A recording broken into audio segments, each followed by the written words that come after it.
সজনা ফুল কুড়িয়ে নিয়ে খুব ভালো করে বেছে পরিষ্কার করে নিয়েছি। এখন ধুয়ে নেব। ফুল ভালো করে ধুয়ে নেব। আর আপনারা আমার প্রতিনিয়ত ভিডিও দেখেন কিন্তু সাবস্ক্রাইব করা হয়ে ওঠেনি, আমার অনুরোধ থাকবে সাবস্ক্রাইব করার। খুব ভালো করে ধুয়ে নিয়েছি, এরকম ছেঁকে ছেঁকে তুলে নেব। ফুলের মধ্যে নুন হলুদ মাখিয়ে নেব। দিয়ে দেব নুন, হলুদ গুঁড়ো, খুব ভালো করে মাখিয়ে নেব।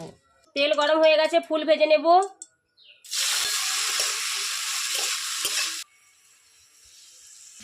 ঢাকা দিয়ে দেব।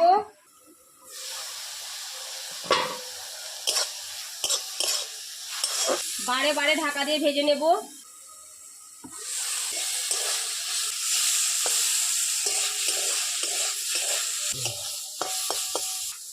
সজনা ফুল ভাজা হয়ে গেছে, নামিয়ে নেব।